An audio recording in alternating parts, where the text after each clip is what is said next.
Good morning, everyone.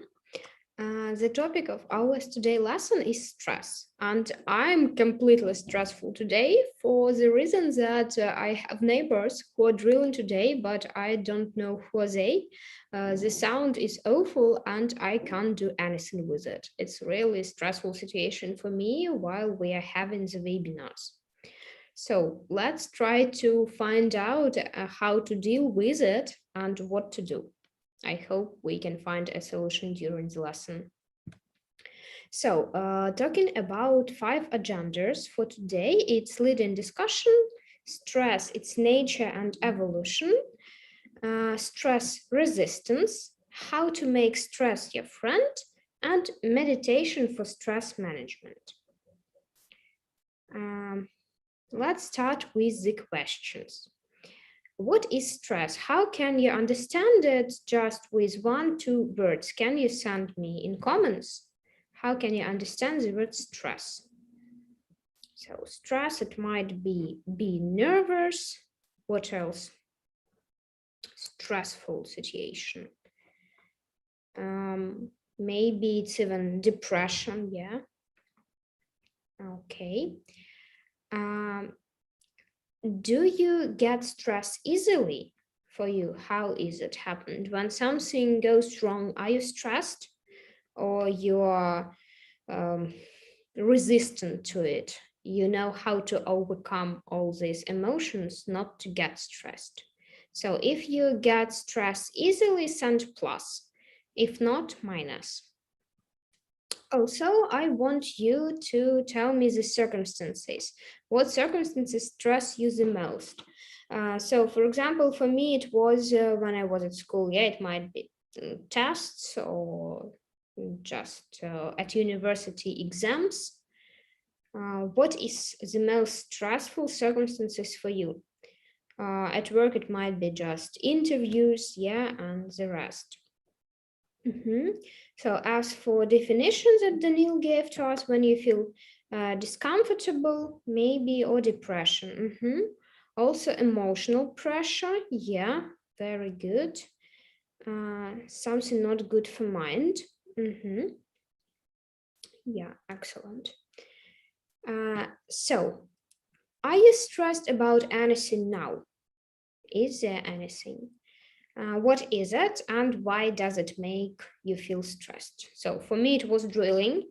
I hope you won't hear it today, but still. So, what about you? No, nothing stressful. Okay, excellent. Let's move forward to stress, its nature, and evaluation. Evolution, sorry. So we will start with the definition of the stress. It's feeling of strain and pressure. Yeah, so you've guessed with pressure. It was just Daria, yeah, correct. What other comments do we have? The most stressful for me, it's maybe exams. Yeah, sure. If we're talking about strain, what is it, strain? This is the same as tension when you are under the conditions that are not comfortable for you. Tension or strain. Some tournaments, yeah, and competitions. These are the conditions when you're stressful. Okay. Next one. Look at the slide. Here you can see Walter Cannon. Yeah, let's find out more about him. In 1915, an American psychologist, Walter Cannon, was the first to use the term stress. He used it in his research of the universal fight or flight response, which is a psychological reaction that occurs in response to a perceived harmful event, attack, threat to survival. So if we're talking about fight or flight response, it means that it's an automatic reaction. For example, if you walk at night, yeah, there is no one around, and a man who's a stranger just going back after you. So the situation might be stressful, and you are nervous, you may fight. If you are just courage and bold, it's possible. But usually, if you are afraid, you may flight, so run away. It means fight or flight response. Either take it or avoid it. Cannon's theory states that animals react to threats with a general discourage of the sympathetic nervous system, preparing the animal for fighting or fleeing. Animals the same, yeah. For example, when there is a lion and who else? Maybe hare, yeah. They decide, is it equal to fight? If no, the hare might flee, yeah, to be afraid of it. The flight or the fight or the flight is the response to an automatic psychological reaction. And this event perceived as stressful or frightening. The perception of the threat activates the sympathetic nervous system and triggers an acute stress response that prepares the body to fight or flee. So this is how we react to the actions around us. In 1936, a Hungarian Canadian endocrinologist Hans Sill, who is now called the father of stress. Why do you think he's the father of stress? Yeah, because he was the first who divided the stress into two types. So the first type is eustress, it means good stress, and second one, distress, bad stress.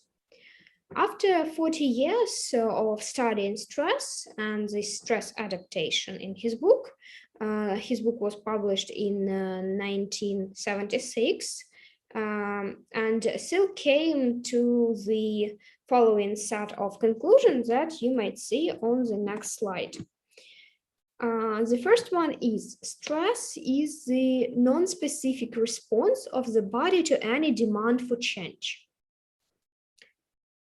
So it means that when our body needed to change, stress will not act or respond somehow to it. Okay, you need to change. I don't mind. Something like this. Stress-wise, however, is the fact is that it doesn't matter whether the situation is pleasant or unpleasant. So the same as we've discussed, stress might be pleasant, might be unpleasant, the same as the situation. And next one is what counts in the intensity of the demand. It places on the individual to readjust. We are all individual, and we need to adjust to adaptate in different way. That is why the intensity, how one situation will be stressful to one person and for another person, it might be not stressful at all. So it depends. Now let's look at two diagrams. In 1952, another American scientist, Bernard Goldstone, developed steel theory on adaptation energy, the energy a human body produces and uses in order to handle stress. So here on the slide, you can see two pictures, yeah, and the lines with energy. So for example, on the first slide, resistance to stress, yeah, alarm, it's yellow, then resistance, it's red, and exhaustion, it's gray. And also the line that is changes with time. At the beginning, when we have alarm for might be any event that makes you stress, you can resist to it. Just do not react, avoid, and the rest. But this long process of resistance make you tired, and finally, during the time, you come to the exhaustion as well as your organism. On the second slide, you can see also stress resistance and normal resistance level. So it's straight line without any changes. This is normal, and usually it might be maximized, yeah, twice during this resistance stage. Next one. Here you can see also Goldstone axiom, and it might be summarized in three simple points that are given on the slide. Adaptation energy can be created, though the amount of this energy is slower in older age. So when you're younger, it's easier for you to get energy, and with age, yeah, it's more difficult, you have it less, or just the process is slower. Next one, it can also be stored as adaptation capital, though the storage capacity has a fixed limit. It means that your energy might have its end. And when you store it, you can imagine, for example, a glass of water that is full. Yeah, you store it without any changes, it's full. But when you pour it, it may be half full. And then you need to add this more water or the same like energy. And if there wouldn't be this constant less and full of this energy, you can't have a balance. So balance is important. If it is less, so it means that you lose your energy and you are soon exhausted. Next one is if a person spends his or her adaptation energy faster than creates, he will have to draw on his capital reserve. When this is exhausted, a person and dies. So we know that we have our own capacity and we can't spend all our reserves. Otherwise, it would be impossible to survive. Now, based on this theory we have just learned, what are the main conclusions we can make about stress? So what can you remember from these slides about stress? Was there anything new for you? If yes, type in comments. If no, also type. So we've learned that there are two types of stress, yeah, bad and good stress. What else? So stress, this has its own limits, yeah, you can't be always in a stressful situation, there might be the end to it. Good, let's move forward to stress resistance. What do you do to reduce the stress in your life? So what helps you? For example, you are at school during the exam. What helps you to reduce stress? Or you are at some tournaments and competitions. What do you do? For example, good preparation. Does it help you when you are sure? Yeah, two types, okay. Has some benefits. Yeah, sure. Kirill has, you're quite right with benefits. We will talk about it later. Yeah, Daria, you're also right that stress can be good. So now send me what do you do to reduce the stress in your life. So it might be working with friends, speaking with your relatives, parents, or just do nothing, yeah, ignore the stress and cope with it at any way. Skincare, shopping, cooking. Okay, so you can't be concentrated on yourself, yeah, have your time or spend it doing some different activities. Yeah, counting from 1 to 10 also might help, a good technique. Talking with somebody, eating something, but usually I do nothing. Okay, not reactors also might be a way of contraposing the stress. Yeah, concentrating on one thing might be like meditation. Yeah, they also recommend us to concentrate. Go into sleep, yeah, as well. Crunch fingers. Just hope for the best. Yeah, I speak with my friends and just relax. Good. Now look at the next one. How do you relax and how often do you relax? So you can relax reading books. You can travel somewhere as a kind of relaxation. Eating some sweets, chocolates. What else? So is there a difference between reducing stress, yeah, and relaxation?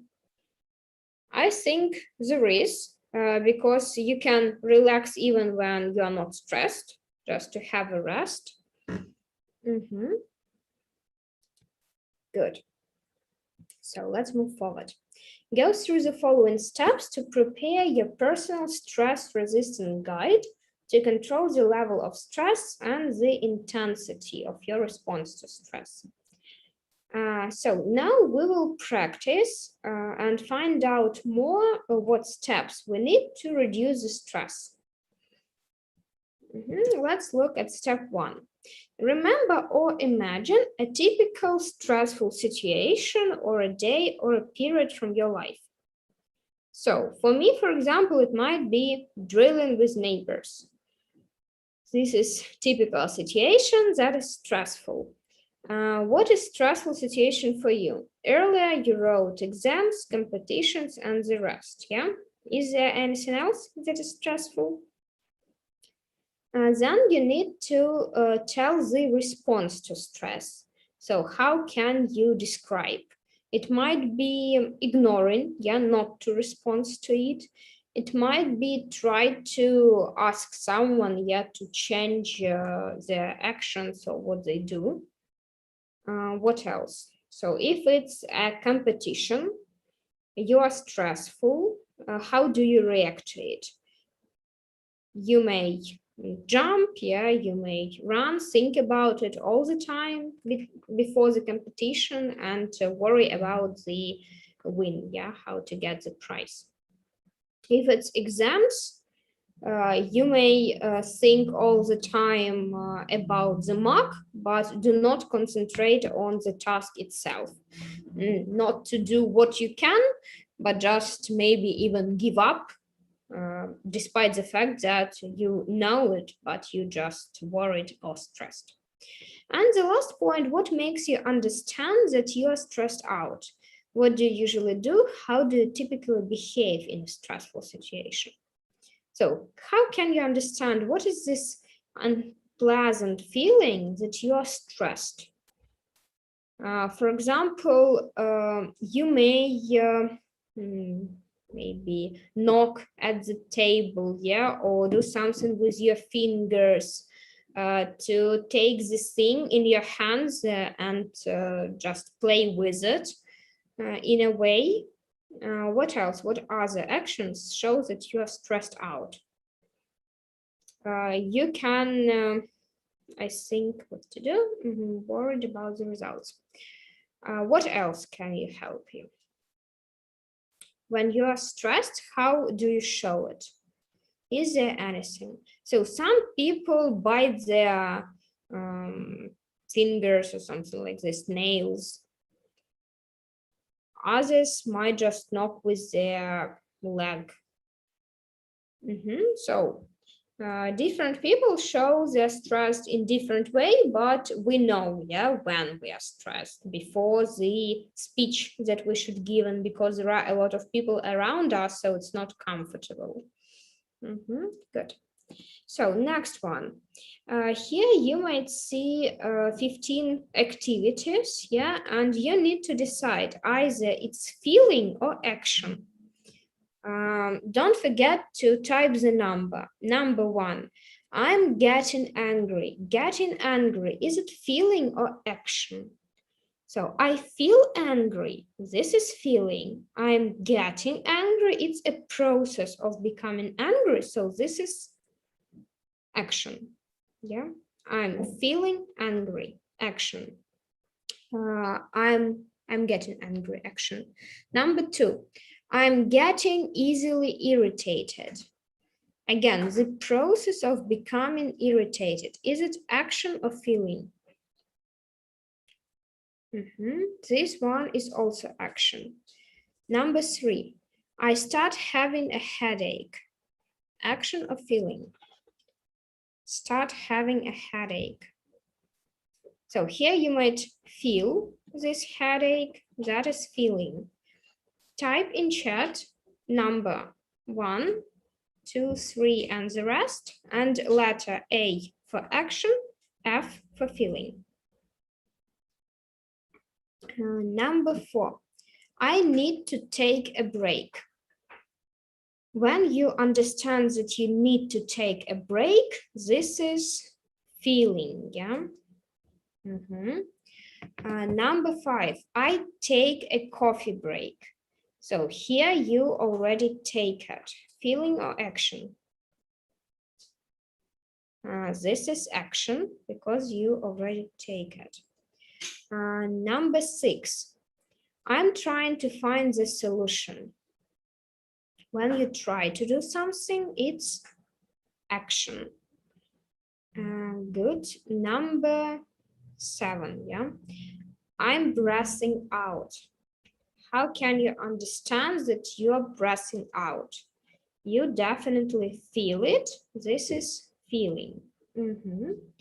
Number 8, I'm thinking of a solution once again. Thinking of something, this is process, and this is action, yeah, when we think. 8, I sometimes yell if alone. Yell at someone, this means shout, so it's also action. Number 10, I sometimes cry. Cry, is it action or feeling? So feeling might be depressed, yeah, that is why you cry, but cry, it's action. I sometimes cry. 11, I'm putting myself together. Is it action or feeling? Put myself together. So this is action because you can't just feel this putting, it's not the direct meaning of it, but what you do to be concentrated on something. 12, I'm thinking of a solution once again. So it was mentioned, yeah, it's action. 12, I come up with at least 2 possible solutions. Come up with a solution, it's action. And I'm breathing out. This one again, feeling. And to start to implement the solution I've chosen. Implement means to start doing it or to use it. So start using the solution I've chosen. This is also action. Yeah, good job.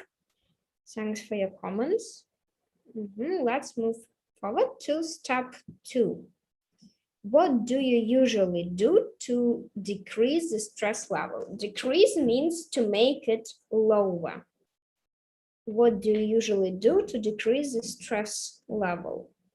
So we've mentioned about reading books, yeah, speaking with friends, relatives. Also, we can watch TV, some music, yeah, listen to it, and the rest. Good. Now, your task, make a list of 10 actions that always make you feel better when under stress. Type any activities, any actions that make you feel better when you are stressed.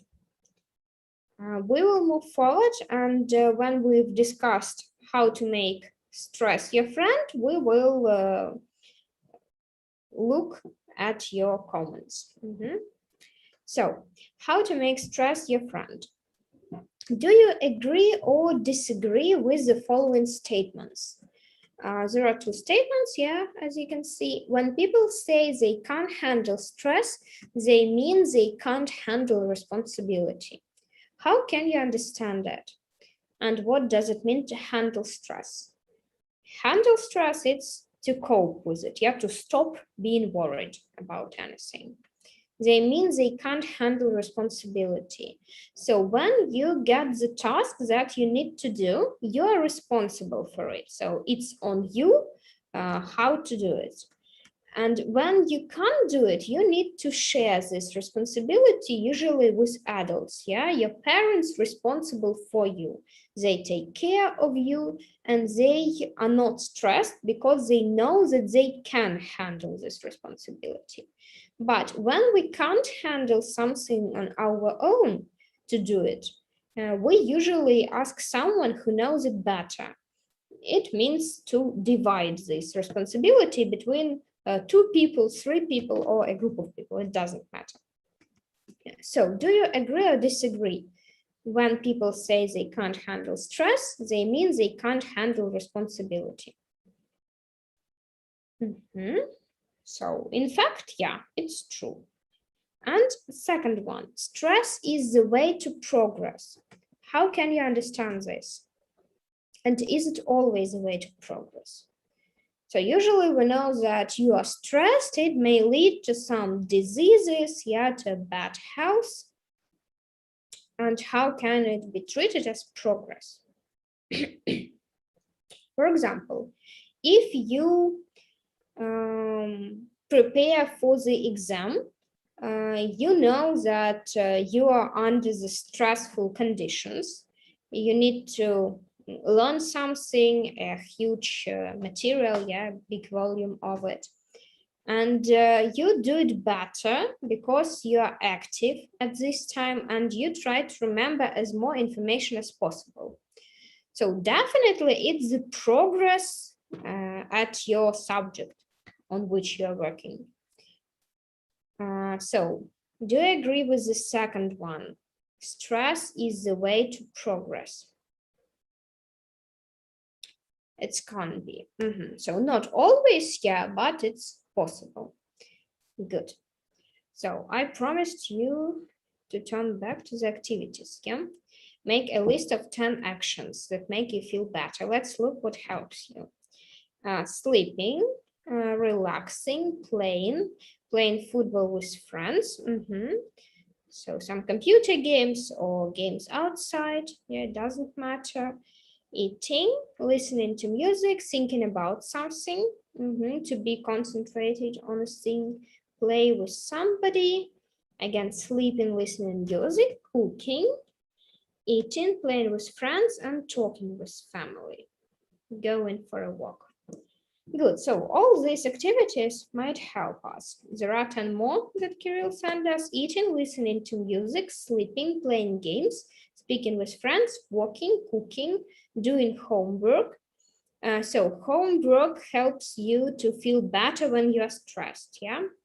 Interesting, usually homework for some people makes them stress even more, not a kind of relaxation. And doing sports, breathing fresh air.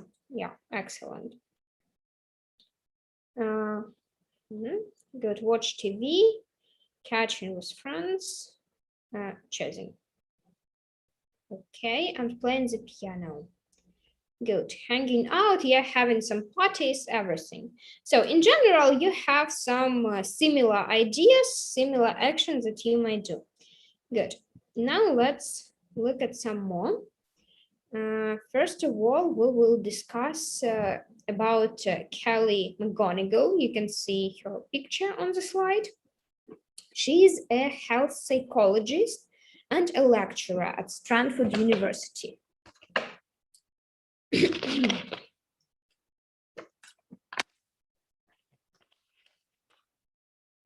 So she says that the popular ideas about stress must be re-evaluated in the light of new research.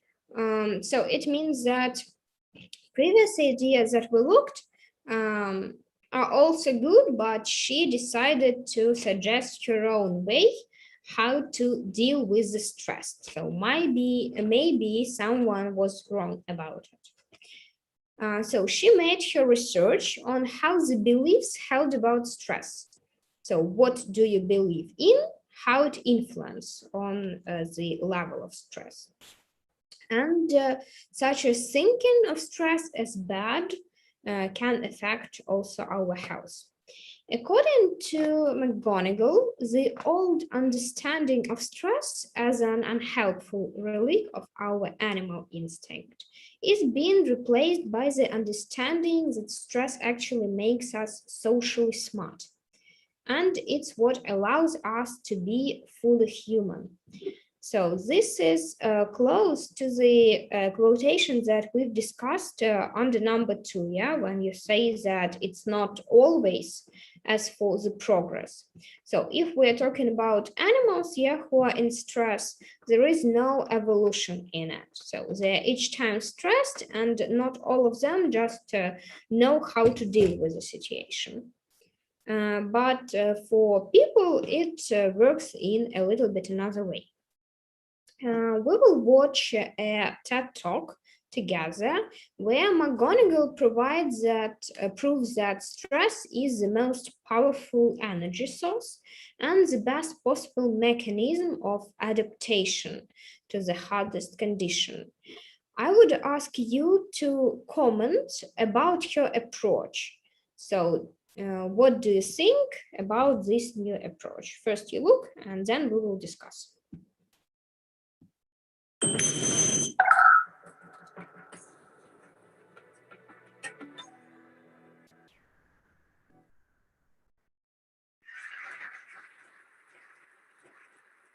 I have a confession to make.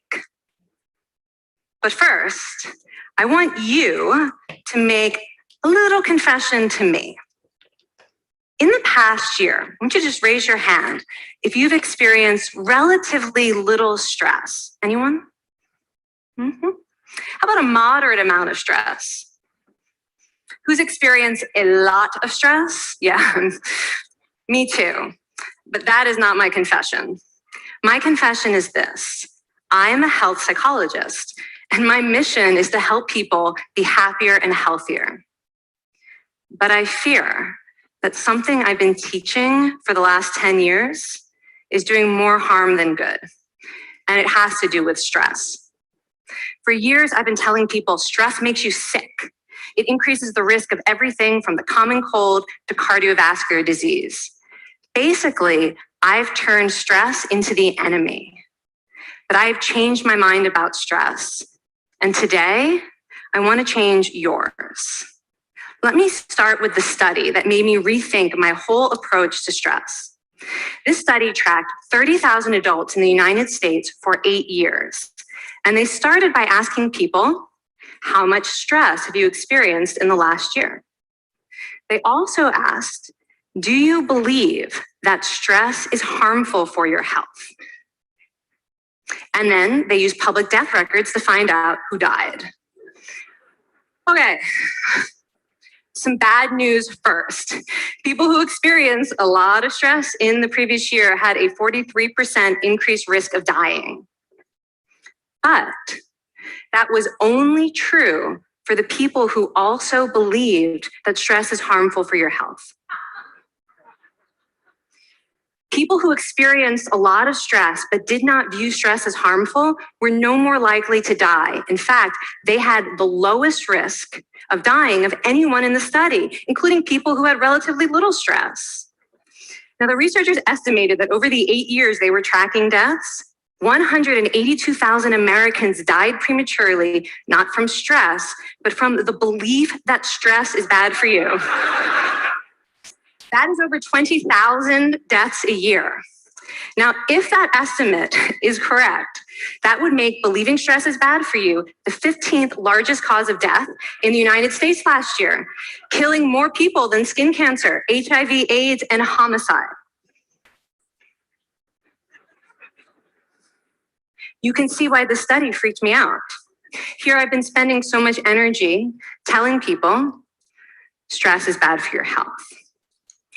So this study got me wondering, can changing how you think about stress make you healthier? And here the science says yes. When you change your mind about stress, you can change your body's response to stress. Now, to explain how this works, I want you all to pretend that you are participants in a study designed to stress you out. It's called the social stress test. You come into the laboratory and you're told you have to give a 5-minute impromptu speech on your personal weaknesses to a panel of expert evaluators sitting right in front of you. And to make sure you feel the pressure, there are bright lights and a camera in your face, kind of like this. And the evaluators have been trained to give you discouraging nonverbal feedback, like this.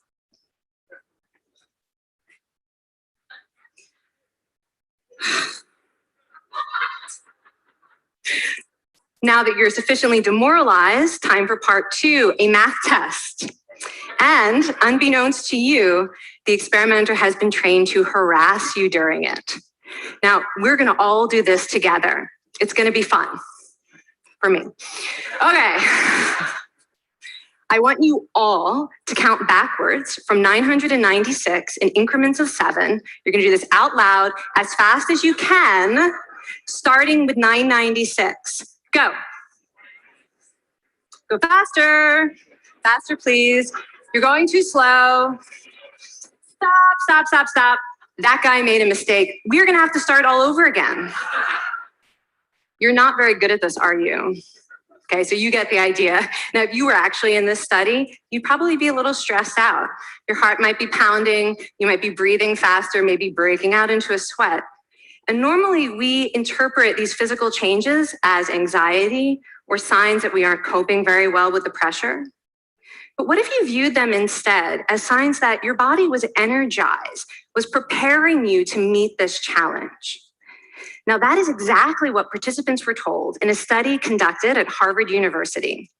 Before they went through the social stress test, they were taught to rethink their stress response as helpful. That pounding heart is preparing you for action. If you're breathing faster, it's no problem. It's getting more oxygen to your brain.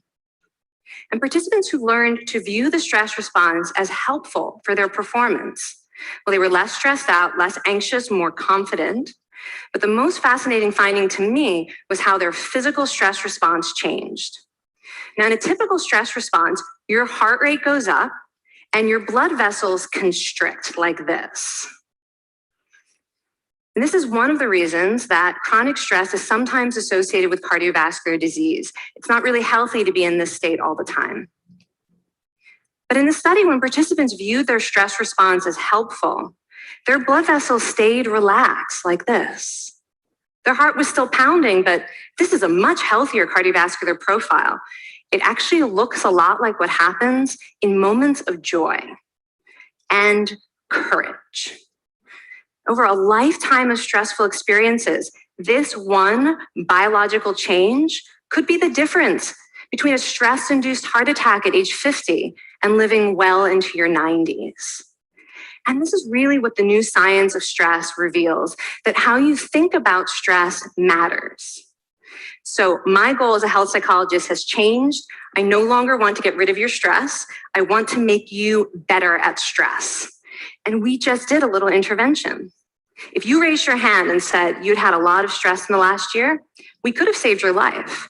Because hopefully the next time your heart is pounding from stress, you're going to remember this talk and you're going to think to yourself, this is my body helping me rise to this challenge.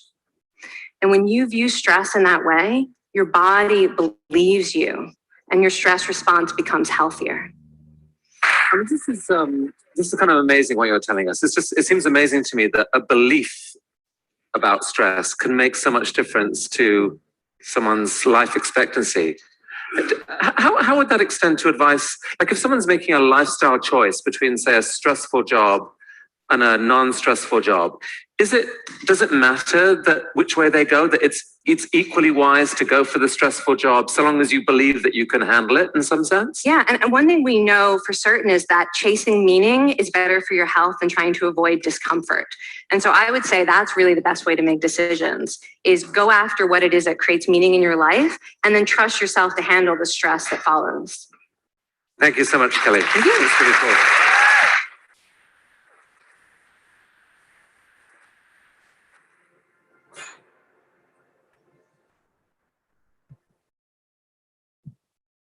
So you watch the video, and what do you think about her approach to stress? So she told that stress is not the enemy. Do you agree with it? So, and why? Because it's how you react to it. If you think that stress is harmful, it is. If you think that it's not, it's not. So it's only you and your way of thinking that is really matters here. The same, it was mentioned here that some people died more when they think that stress is harmful for them and for their health. So it's only up to you how to deal with it. Do you agree? Yeah, with this approach. And the last point in this video was to question about the job, yeah, or some activities that you really want to do, but you know that they are stressful in our life. Should we do it if we know that it's stressful?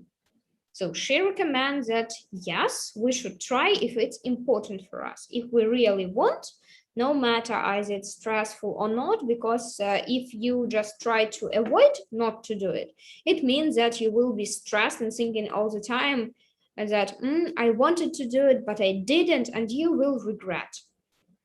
That is the point. Okay, but let's move forward to meditation for stress management. I think that you all know what meditation is. So, have you ever tried it? If you tried, send me plus. If you haven't, minus. And while you're doing it, I will tell you a little bit more as a definition for meditation. Meditation is a practice where a person uses a particular technique, such as focusing their minds on a particular object, thought, or activity to achieve a mentally clear and emotionally calm state. Meditation may be used with the aim of reducing stress, anxiety, depression, also reducing pain, increasing peace when you are stressed, and also well-being. Yeah. Meditation is an ancient practice, but scientists are still discovering all of its benefits. Since the 19th century, it has spread from origins of other cultures where it is commonly practiced in private and in business life. So nowadays, no matter to what nationality you belong to, all of us practice somehow meditation. Yeah, some of you also did it. Good. So meditation is under research to define its possible health, such as psychological, neurological, and cardiovascular. Cardiovascular, it means all the diseases that connect with your heart. And all other effects that stress may have on our body. Neurologists have found that regular meditation actually changes your brain in a way that helps you to control emotion, enhance your concentration, decrease the stress, and even become more connected with the things that you have around, for example, with nature. Yeah, listen to the birds, not to the cars outside. With practice, you will be able to achieve the sense of tranquility. It means calmness, yeah, without any worrying, and peace, no matter what is going on around you. Either the neighbors are drilling, or maybe the child is crying, and the rest. Can you guess how many different ways of meditation exist in our world? How many are there? Just send me any numbers, and then we will find who will be the closest to it. How many ways of meditation approximately exist in our world? So if one practice doesn't seem to work, definitely there are a lot of them. You will be able to try another one that works better for you. While I'm waiting for your comments, I will not give you the correct answer. So let's move to the next one. Meditation counselor Paul Chernak writes, when engaging in meditation, the frequency of your practice is more important than the length. Meditating for as little as 5 or 10 minutes a day consistently has been found more beneficial than doing it for once hour in a week, for example. So it works the same as studying a new language. Yeah, if you take, for example, 10 minutes each day, it would be better than you spend the whole day just during the week or even the months, the year. So it's better to do regularly some exercises. With meditation, it's the same. You've told me that it's 20, 23, 22, 12, 10, more than 25. So now, Daria Dorosh, you are more close to it because it's really more than 25 and it's 100. Four times more. Okay. Now we are going to watch a short video instruction and look closer at 2 simple ways or methods of meditation. And then we will try to practice it a little bit. We have all kinds of ideas about meditation. But what's meditation really?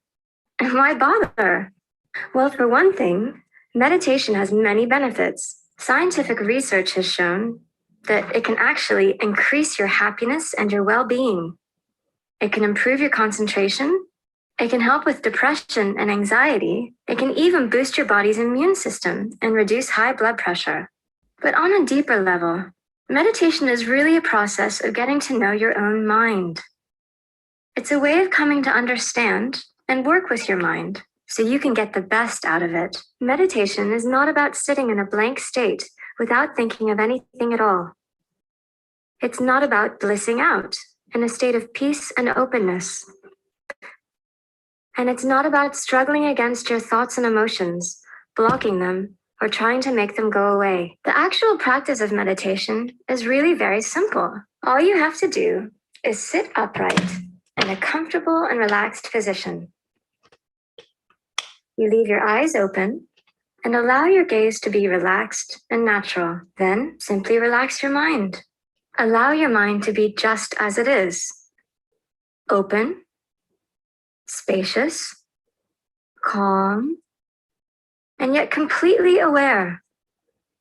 You simply let your thoughts and emotions, or whatever arises, come and go without clinging to them. Just let go, relax, and remain in the pure awareness of the present moment. When we allow our mind to settle in its own natural peace, when you first begin to sit, you may find that you're easily distracted and your mind gets carried away by all kinds of thoughts and emotions. There are many different methods that we can use to help the mind stay calm and focused. One of the simplest methods is watching the breath. With this method, you don't need to change your normal way of breathing in any way. As you sit comfortably, gently bring your attention to the natural flow of your breath. As you breathe out, simply know that you're breathing out. And as you breathe in, simply know that you're breathing in. There's no need for any running commentary or analysis. There's just pure knowing, pure attention, and pure presence. The main point is to keep your attention lightly focused on the out-breath. If you find that your mind drifts off and you get lost in daydreams, that's no problem. Just recognize that you're distracted and bring your attention gently back to your out-breath. The idea is not to become fixated or tense. The most important is to be mindful of your breath, aware of whether you're distracted or not, and to simply remain spaciously. Another method you can use to settle your mind is to focus your attention on an object. As you sit in meditation posture, breathing naturally, rest your gaze on an object of natural beauty. It can be something that inspires you, or something sacred. Rest your attention lightly on the object. Nothing more than that. You don't need to focus on every detail, or to think about the object. Just keep your focus loose, with just enough attention to hold the bare awareness of the object you're looking at. Then, whenever you recognize that your mind has drifted away from the object, just bring your attention back to it. The key point is simply to allow your mind to rest in a state of non-distraction, in its own natural awareness. Other than that, there's nothing to do. Just leave your mind as it is. And whenever you get distracted, as soon as you notice, just gently bring your mind back to the object you're focusing on. Nothing else is necessary. Even to ask, how did I get distracted? Is just another distraction. Just rest, open, in the present moment. Gradually, your mind will settle. It will become so relaxed that it rests in itself, in the state of non-distraction, which is what meditation really is. To sum up, you watched a short video with two methods, of meditation.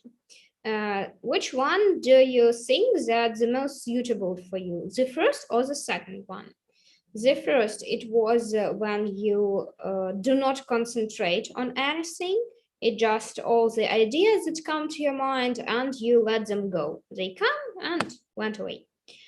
And the second way was when you concentrate on one thing, specific object, yes, and the ideas, all the thoughts that come to your mind, you just let them go, and you try to turn your attention, concentration back to the real object that you're thinking about. So which is the most suitable for you, the first or the second way of meditation? Not to concentrate on anything specific or to concentrate on it. So send me in comments. And for the next time, you will have the project as a home task. What should you do? Here on the picture, you can see some activities for the topic fun and calming activities to relieve stress. You can do anything you want.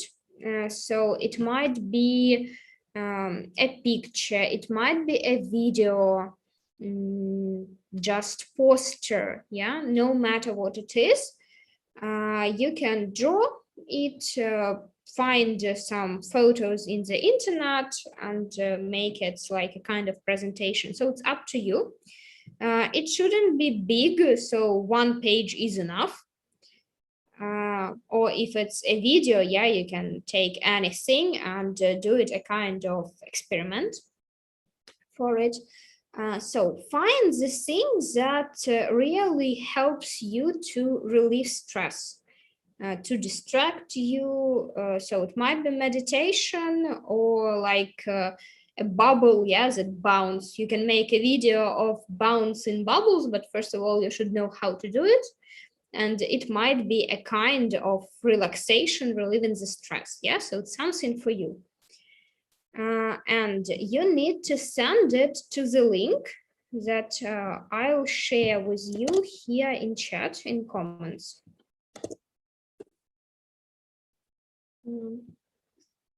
So can you see my link? When you follow it, I'll show you. It looks like this. It's your group, my name, yeah, so you can do anything here. For example, if you draw a picture, you can take a photo of it and send it here. To upload, you may click on it twice and choose upload the file, yeah, or even the folder if it's something big, or just drop it here from your screen like this. Then it will be downloaded. I'm sure that you know how it works, but in case there are any questions and you can't find the link, you can add the document here. So type me that you do not understand what you should do.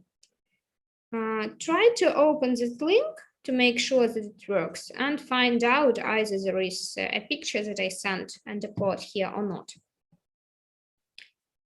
You will have 1 week for this task. Before the next lesson, I'll check all of them and we will discuss it. Here you might choose any activities that you want. So are there any questions? Can you open and find the link?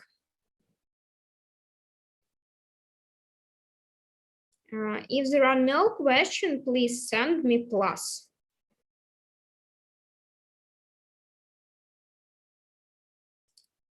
Yeah, Daria commented about Puppet. It's really a good anti-stress, yeah, as we know it nowadays. So why not? It's the same like a balloon, as you can see. So this also relieves the stress. You can make a short video or a picture with it and describe how it works and why is it so popular nowadays. The same as other things similar to it.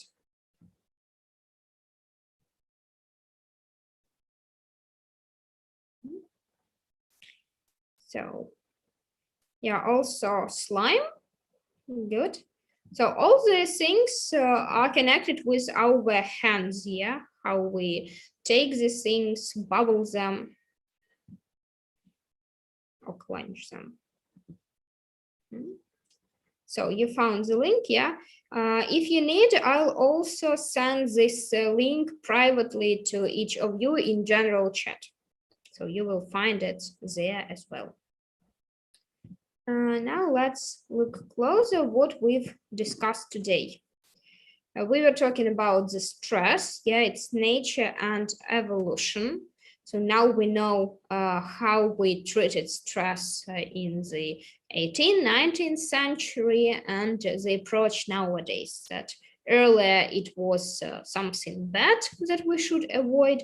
And nowadays we know that it's better to put up with it and just deal with it, think in a positive way. As for the project, I have the question, yeah, show how you reduce stress. Yes, you're right. That is the topic. How can you reduce stress in a fun way, in an interesting way? And you can present it at any way. Good. Apart from this, we were talking about stress resistance, yeah, how not to involve in it, how to make stress your friend, yeah, or just have your real friends and not to have stress. That is also an option. And 2 types of meditation that we looked closer. I would like to finish with the quotation. It's not stress that kills us, it's our reaction to it. So I think we are completely agree with it, because when we react negatively or neutral, it isn't harmful for our health.